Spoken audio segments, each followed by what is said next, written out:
Assalamualaikum warahmatullahi wabarakatuh. Saya Tiffany Yuliansyah, NPM 20006571886 dari tim 4 Praktikum Geologi Struktur. Nah, pada minggu kali ini saya akan membahas mengenai Stereographic Projection bagian 2. Pertama-tama, kita harus siapkan alat dan bahan yang diperlukan. Yang pertama ada kertas kalkir 3-4 lembar, lalu ada Stereonet Wolfnet yang akan kita pakai. Lalu ada papan jalan untuk menjepit kalkir dan Stereonet Wolfnet. Ada penghapus, pensil, pulpen, atau spidol. Lalu ada jangka, dan yang terakhir ada paku payung untuk mengganjal Stereonet Wolfnet ini dengan kertas kalkir. Nah, di sini untuk lebih mempersingkat waktu, saya sudah menggambar lingkaran dan arah mata angin pada kertas kalkir, lalu menggambar nama dan lalu menulis nama dan NPM saya.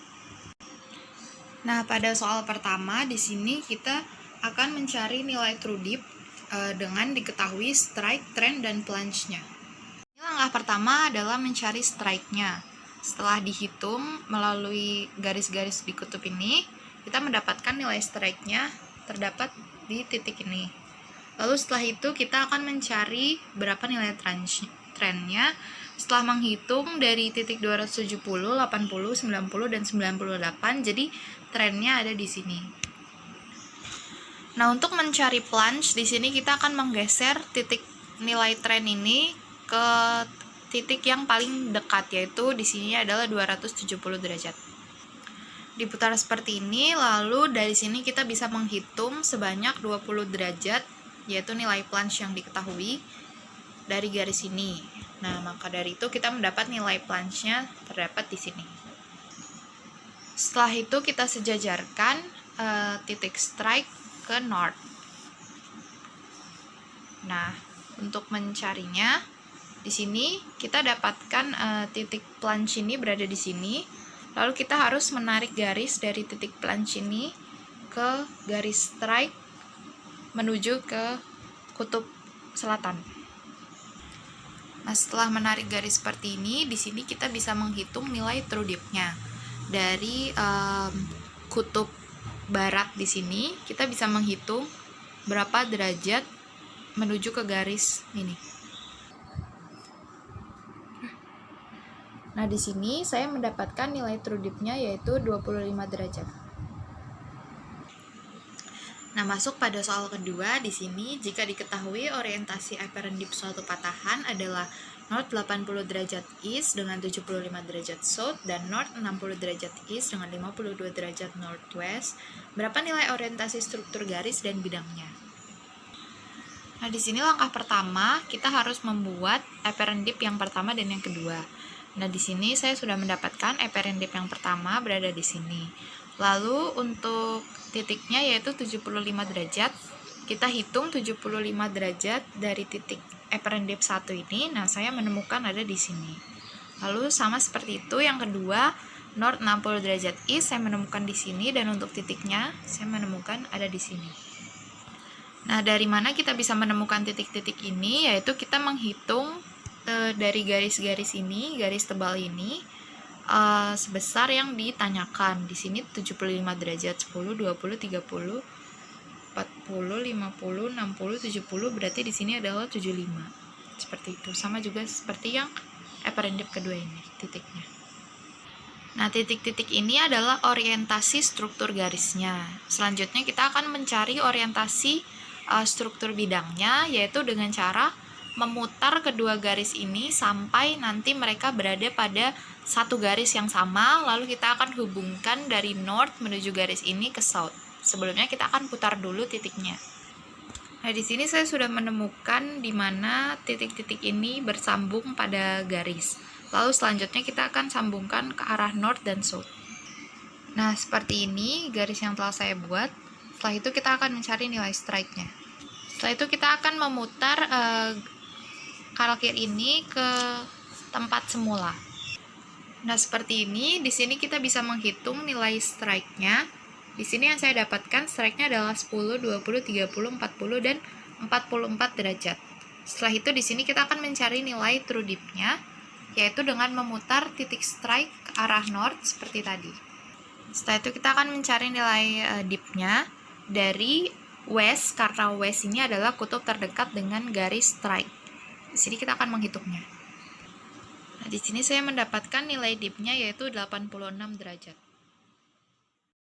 Nah, selanjutnya di sini kita akan mencari nilai poles untuk mengetahui nilai plunge dan trendnya sesuai dengan titik garis, sesuai dengan pertanyaan yaitu mencari struktur garisnya. Pertama, kita akan putar nilai strike ini ke arah north. Lalu dari sini, dip ini kita hitung 90 derajat ke kiri, menjauhi ekuator ini. Lalu di situ kita akan mendapatkan nilai polesnya.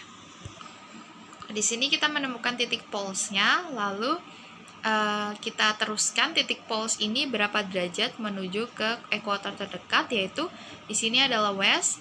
Nah, setelah kita hitung, berarti kita mendapatkan nilai trendnya yaitu sebesar 4 derajat. Nah, maksud saya di sini kita dapatkan nilai trendnya yaitu yang berada di sini. Itu nilai plunge-nya adalah 4 derajat, yaitu 1 2 3 4 seperti itu. Nah, setelah itu kita posisikan kertas kalkirnya menjadi semula. Nah, di sini kita dapat menghitung nilai trendnya yaitu dari west. Berarti nilai trendnya nanti adalah north berapa derajat west. East maksud saya. Nah, setelah dihitung dari west menuju ke titik plunge, di sini kita dapatkan hasil bahwa nilai trendnya adalah north 313 derajat east. Nah, maka dari itu dari struktur bidang kita dapatkan strike north 44 derajat east, dip 80 derajat northwest. Lalu dari struktur garis kita dapatkan trend north 313 derajat east dan plunge 4 derajat northwest. Nah, soal ketiga ini adalah dalam suatu patahan nilai apparent dip adalah 14 derajat, north 90 derajat west, dan salah satunya adalah 25 derajat, south 11 derajat east.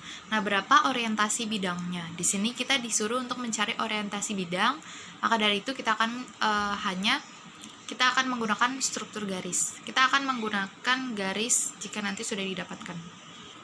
Nah, pertama kita akan mencari nilai apparent dip-nya, yaitu di sini north 90 derajat west, berarti ada di sini, dan titiknya 14 derajat ada di sini.